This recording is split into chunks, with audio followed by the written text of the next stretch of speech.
Having a family is one of life's greatest thrills. She had baby after baby after baby. For most new parents. They observe how distant Marino was. But not in this house. One death is horrible. A second death is suspicious. Shut up! A third death is a crime. Shut up! Imagine going blind overnight. In 1949, it happened to 20-year-old Philadelphia wife, Marie No. Her husband, Arthur, rushes her to the hospital. They're, of course, very freaked out, and they're trying to figure out what's going on because they see there's no physical reason for her to be blind. The doctors conclude Marie's blindness is caused by severe emotional stress. Marie suffered what is known as hysterical blindness. She would really become blind and not be able to see. But it was psychologically induced, a psychosomatic reaction to stress. It should be the happiest time of her life. 6 weeks earlier, Marie gives birth to their first child, Richard. But caring for a newborn is a struggle for the first-time mom. There were issues with vomiting, there were issues with underweight, there were issues with feeding. She had a hard time feeding her kids. She got very frustrated when they wouldn't eat. Things go from difficult to heartbreaking. Arthur returns home from work on April 7th to discover Richard's still body in his crib. Marie, he's not breathing! Only lived for 31 days. A determination was made by the hospital that he died from congestive heart failure. Losing a child is a parent's worst nightmare. Doctors believe the psychological trauma brings on Marie's blindness.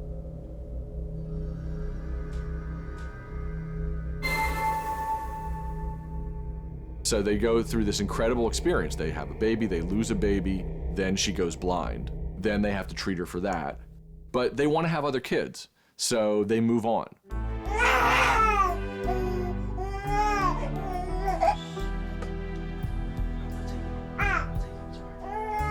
Marie's vision soon returns, and 18 months later, the couple is blessed with a second child, a healthy little girl, Elizabeth. Arthur is delighted. Having a family is his dream. But Marie still finds motherhood difficult. Marino was a simple-minded, uneducated, probably an immature adult. I believe she was unable to be a mother. When baby Elizabeth becomes ill, Marie makes frantic calls for help. Thank you! Hurry! Please hurry! When Elizabeth was 5 months old, Marie started having interactions with doctors and hospitals again. Please, I need some help! She claimed that she found her vomiting blood. Blood everywhere! And during a course of a number of backs and forth with the doctor, she was found and brought dead to a hospital.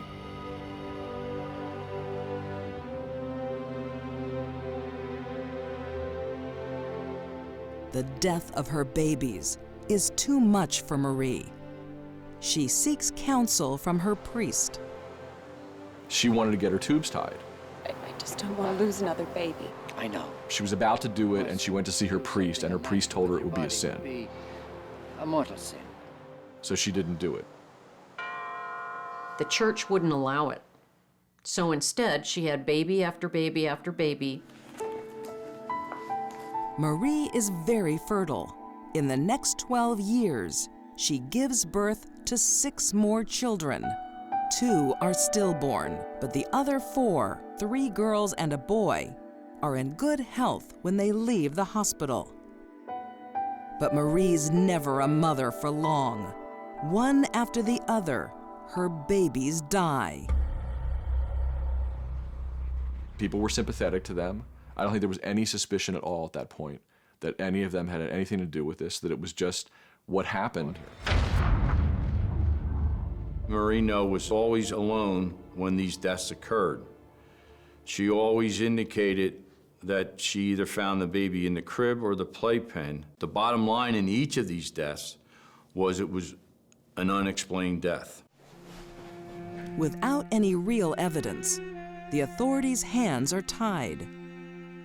And Marie soon gives birth to her 9th baby, Catherine. Concerned doctors take drastic action.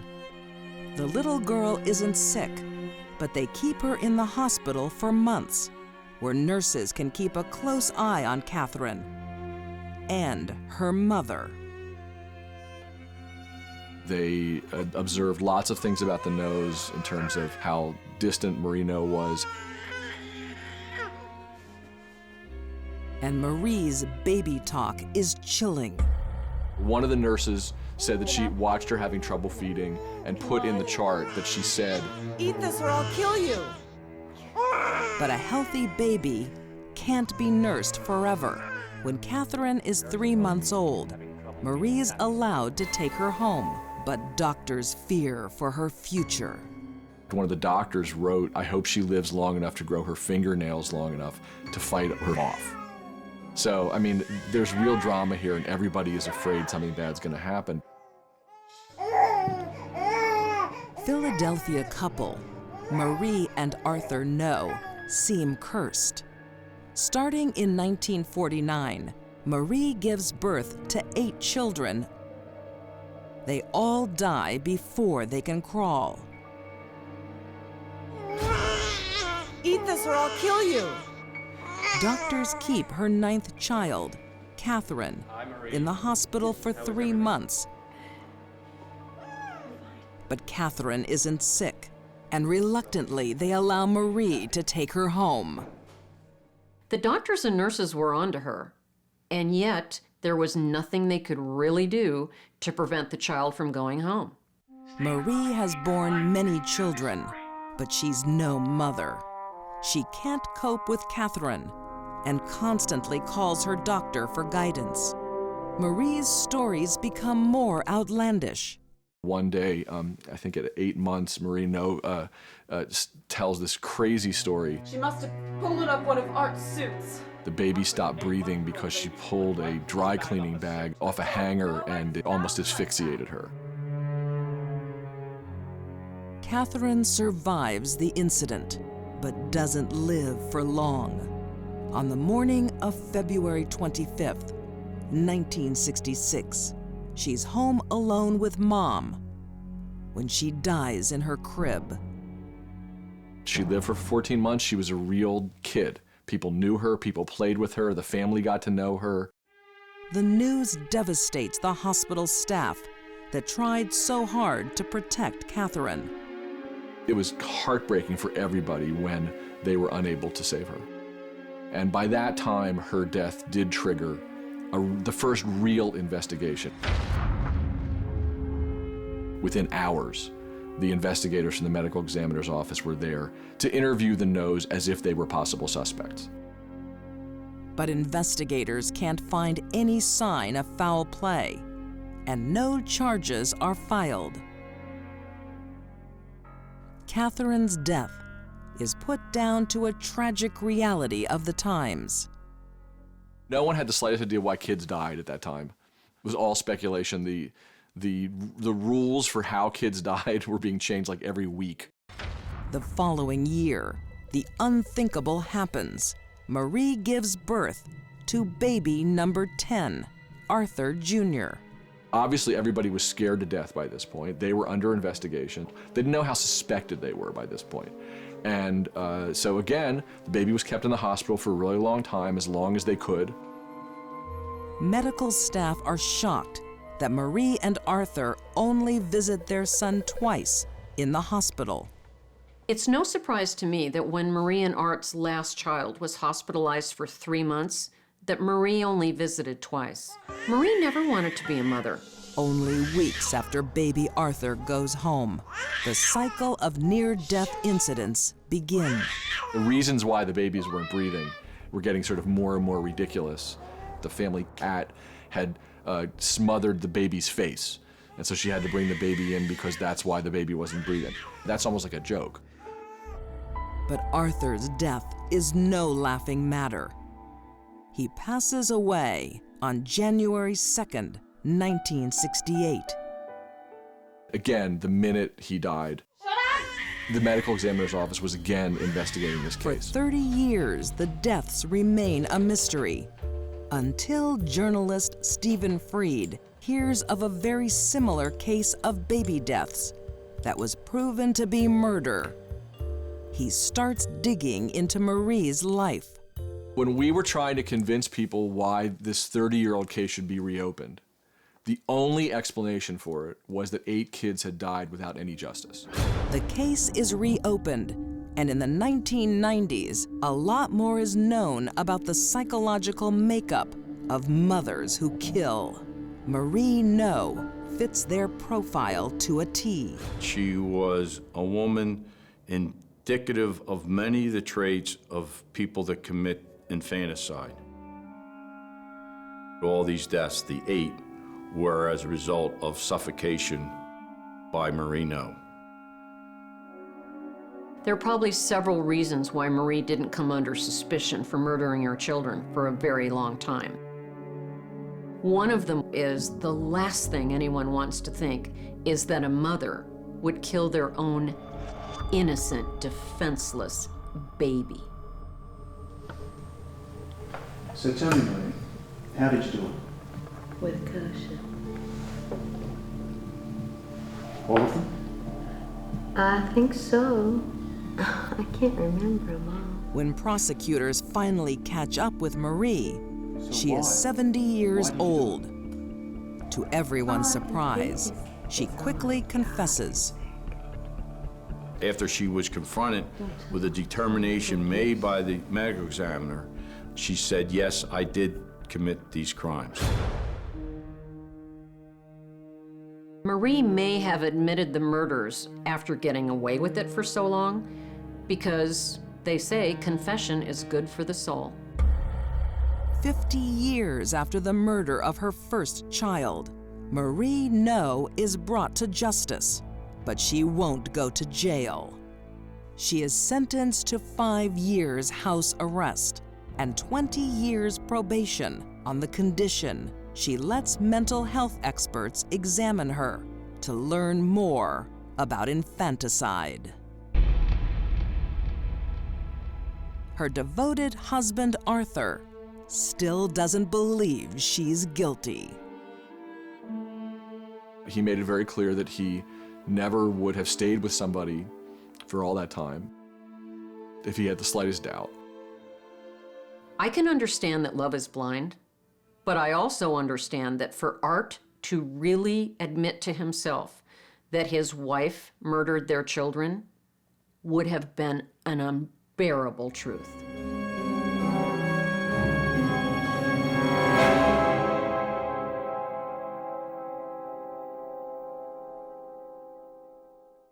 When a woman craves notoriety, she wanted to be seen as someone who was powerful. when hate consumes her, The victim became the victimizer, and in that, she found pleasure. she can be more dangerous than anyone can imagine. This wasn't just overkill. This was assassination.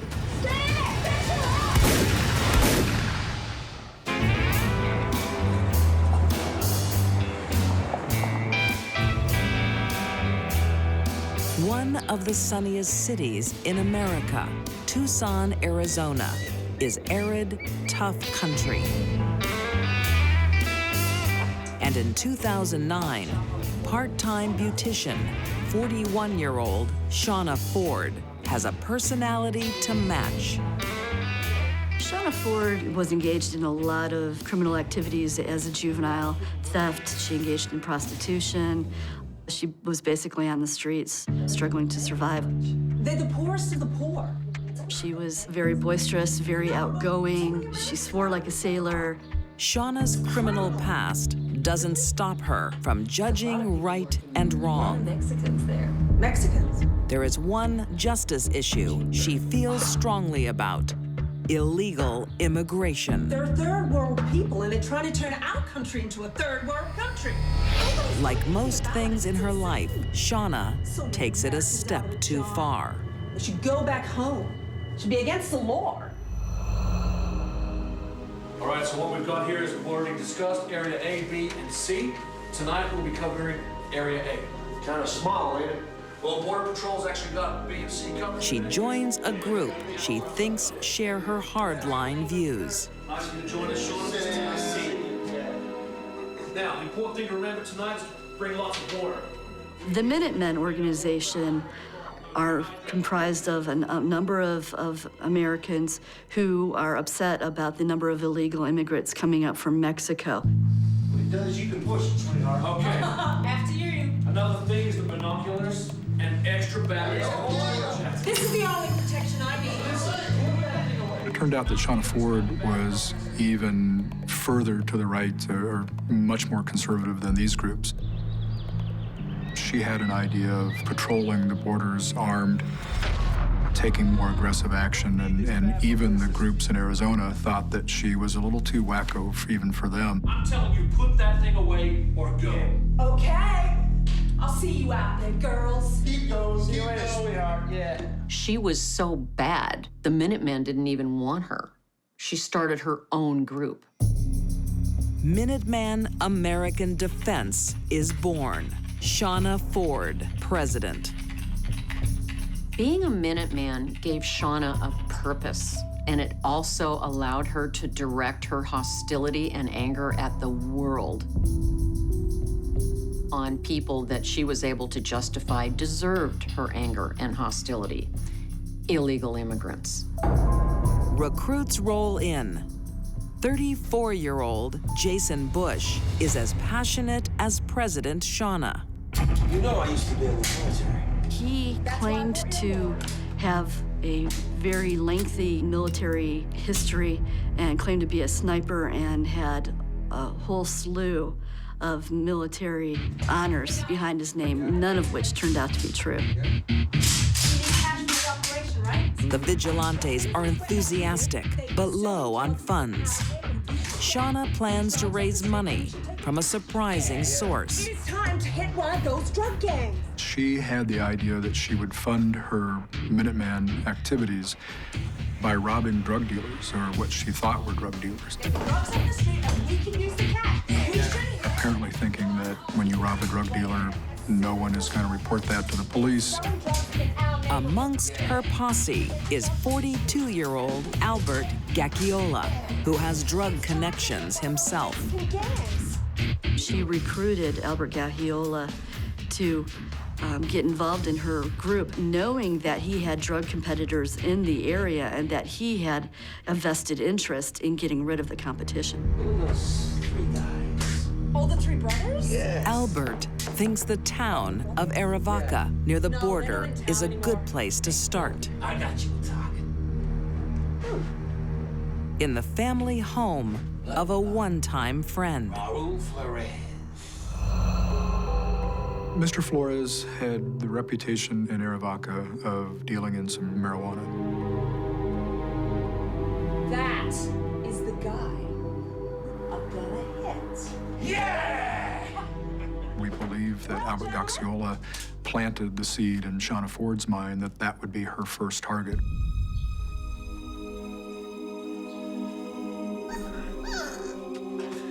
For me? Yeah. She was told that Junior Flores would have between $2 and $3 million in cash in his home, in addition to a large amount of drugs and guns. I think it's time. Shauna and her recruits get ready to raid Raul's home. They arm themselves with military-grade weapons. The Flores family, Raul, wife Gina, and their 9-year-old daughter Brazinia are about to get a death knock.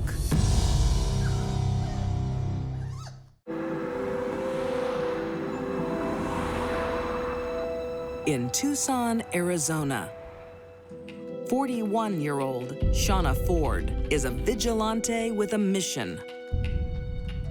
As soon soon as those wetbacks are here, After a life of petty crime and violence, she has found her calling. Shauna wants to catch illegal immigrants with money stolen from drug dealers. She recruits 34-year-old Jason Bush and 42-year-old Albert Gacciola. Shauna was very full of herself. She was grandiose. That's a crazy idea, thinking that it's okay to rob a drug dealer in their home.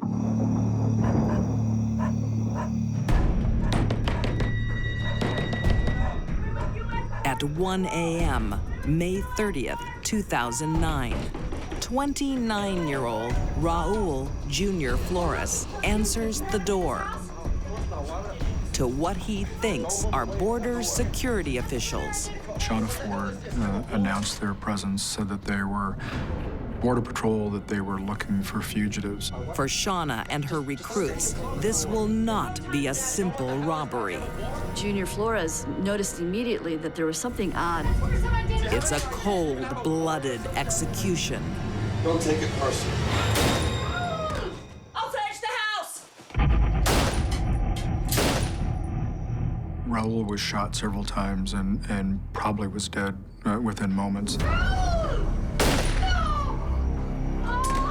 But Gina is only wounded. Gina Gonzalez fell to the floor and pretended as though she were dead. Lying near her dead husband. Gina's thoughts are on one thing. Her daughter is in the next room. As she lay there, she kept saying to herself, God, please, please, please let Brisenia continue to sleep through this. 9-year-old Brisenia wakes up to see her world shattered. She woke up and she saw these people in her house, and she saw her mother and father shot. She began screaming. Gina is powerless as she listens to her terrified daughter's ordeal. She heard Brisenia, who's in tears at this point, keep asking questions. The gunman keeps reassuring her, we're not gonna hurt you, we're not gonna hurt you. Once Jason is sure the little girl is the only other person in the house, the hired killer turns on her. He proceeded to shoot her twice in the face at point-blank range as Gina Gonzalez sat there listening, horrified. This was a 9-year-old girl caught up in something she had nothing to do with, and she died while begging for her life. What's happening? What'd you find? That's it. Shauna and her team search the house but find no drugs or money.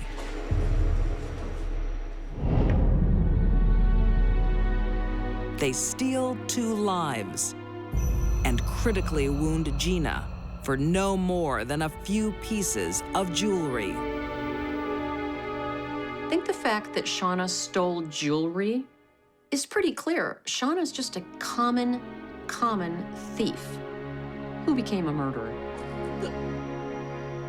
But the horror hasn't ended for Gina. She put out of her mind the fact that her husband had been murdered, her child's head had been blown away, that she herself was in tremendous pain. She dragged herself into the next room and she called 911. Somebody just came in and they shot my daughter and my husband. As she calls for help, the murderous posse return to pick up a gun they have left behind. As she was on the phone with 911, she saw Shauna Ford come back into the house. Fortunately for Gina, there was a handgun in the kitchen. It was her husband's handgun.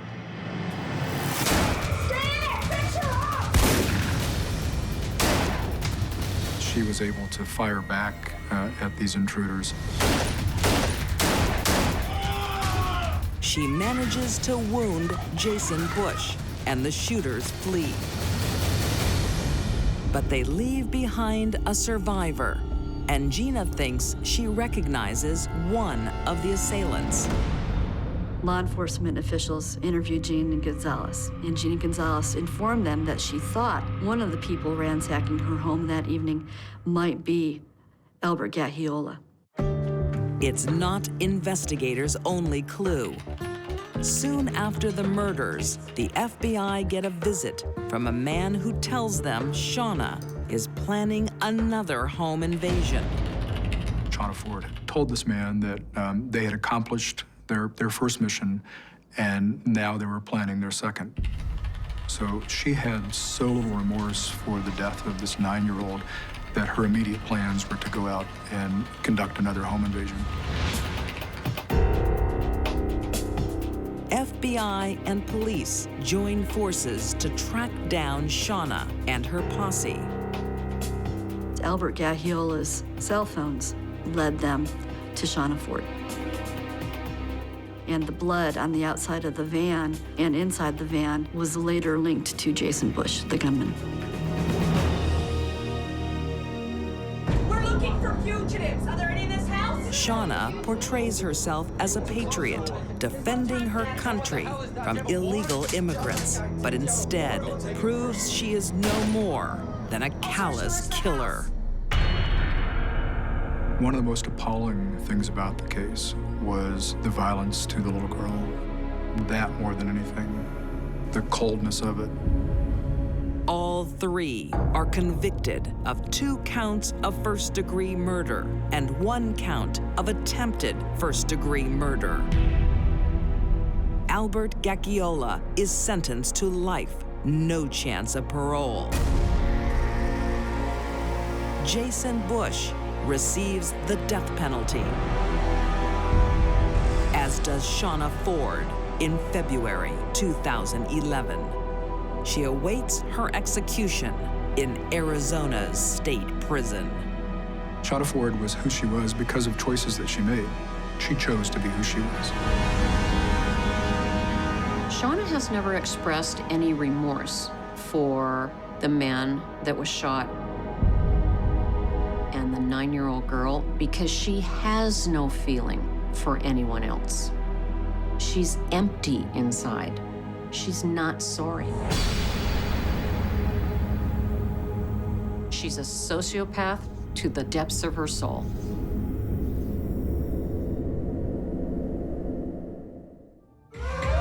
A woman can have the right looks. She's involved in that fast life of drugs and hungry men. And the right moves. Very, very sexy. But all the wrong intentions. I look forward to seeing you later. She wanted to vent the rage she had for every other man in her life that had disappointed her.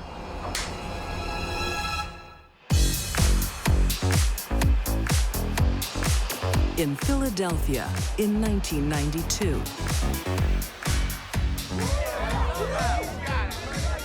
25-year-old Kelly O'Donnell makes her living bearing all as a dancer.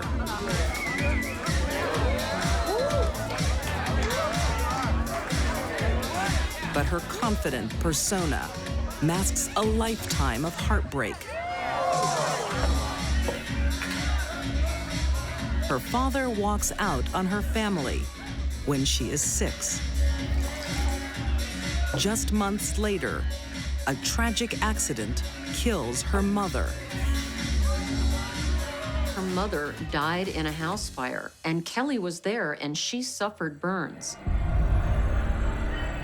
That's a lot of psychological and physical trauma for a 6-year-old girl. Adulthood isn't any kinder. Kelly loses her husband and father of her 3 children in a car accident. If Kelly didn't have bad luck, she'd have no luck at all. Kelly's life is on a downward spiral.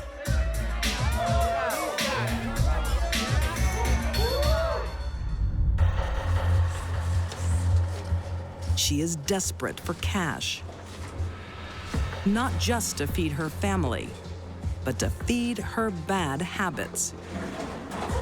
Hey, Kelly. Hi. Hey. Trauma and grief affects people differently. Nice stuff. In Kelly's life, it affected her badly. She abused drugs and alcohol to cope. What do you think? I think you're looking good. This stuff's okay. We can do Kelly makes extra money by selling stolen goods to an old friend, Eleftheros Eleftheru, this jacket, real leather. Yeah, it's gotta be. known to all as Terry the Greek. 40. Oh, Terry, it's worth at least 200. Terry the Greek was 50 years old. He owned and operated a pizza shop. Hard-working guy. People liked him. Because you are so sweet. He didn't do everything right, but what he did do right, people appreciated. 60, huh? Once lovers, the relationship is now strictly about cash. Bye. He was kind of the go-to bank for her. Whenever she needed a 20 here, 50 there, whatever she needed, she would go to him and ask him for the loan. And you know what? He liked her. They weren't dating, but he'd lend her the money anyway.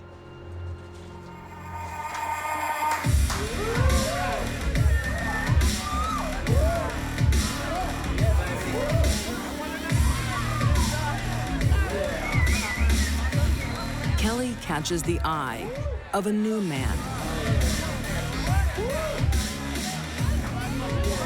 27-year-old Bill Gribble. They have a lot in common. Sure enough, Bill's an alcoholic, dope addict.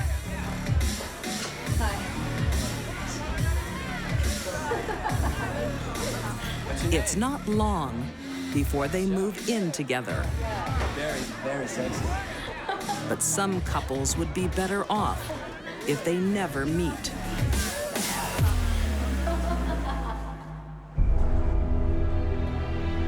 On the night of November 12th, 1992, Kelly asks another favor of Terry. Money, Terry. She goes to the pizza shop to borrow some money from Terry.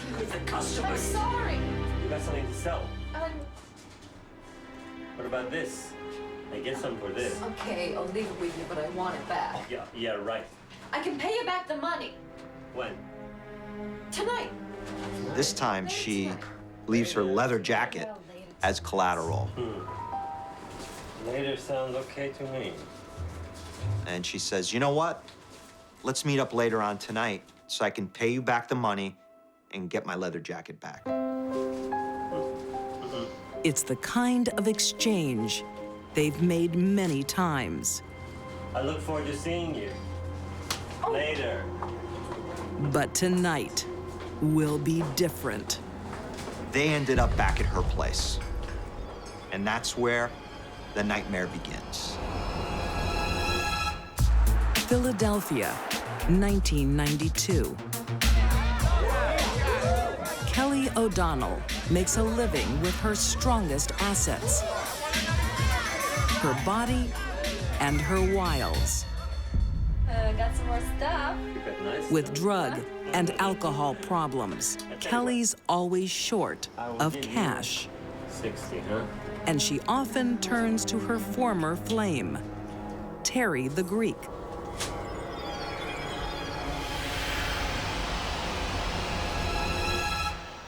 In November 1992, Kelly borrows cash from Terry on the promise of a good time.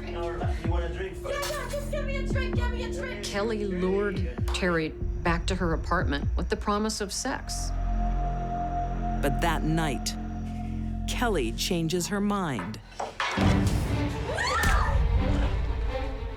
She's not repaying her debt with sex. She's defaulting permanently.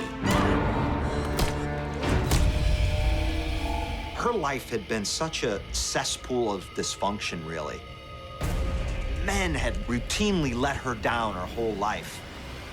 That when she took that hammer out and she began to wail on Terry with it, the rage just started coming out of her and would not stop.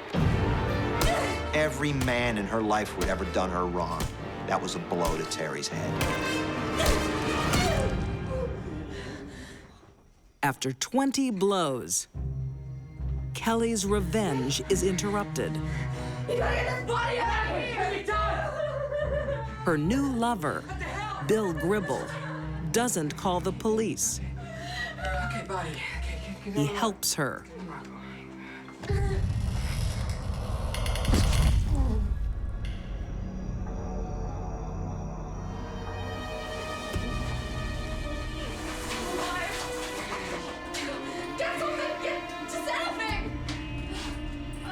Terry is brutally bashed, but might have survived had the couple let him. The pain and agony he must have went through, but not only that, knowing that he had helped this woman. He had dated this woman. He had had relations with this woman. It's uncommon enough for a woman to kill a man with a hammer and then cut him up. But to mutilate his genitals, highly unusual. The fact that she did that tells me she was specifically angry at Terry and men in general.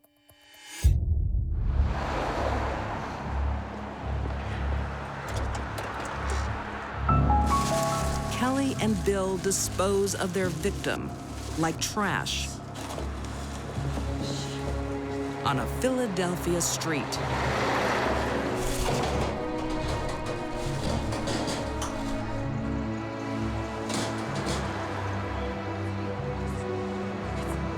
Kelly keeps his wallet. Good money with his credit card. Just don't blow it. What kind of person can do that? What kind of person can dismember somebody, stuff them in garbage bags, dispose of the body, and then take his credit card and go shopping for your own kids? Killing for some people is rather easy. Spending their money afterwards puts a cherry on the sundae. Kelly and her boyfriend make a fatal mistake. When the body parts are found, the killers have left a telltale clue in the trash bag. No one said she was a smart killer because inside those garbage bags, along with body parts, was some postage addressed to Bill Gribble's mother, who owned the apartment building. So it was easy to track her and Bill Gribble down. Within days, Kelly and Bill are under arrest. Kelly confesses, but later recants and blames Bill. The court blames both of them. In June 1993, they're convicted of first-degree murder and sentenced to death. On appeal, their sentences are reduced to life. Kelly O'Donnell is presently incarcerated in the Pennsylvania State Correctional Institution. Unlike some killers who do things like that, Kelly was not insane. She was not out of her mind. This woman grew up in a dysfunctional world, and sooner or later, she was gonna explode. She wanted to vent the rage she had for Terry and every other man in her life that had disappointed her.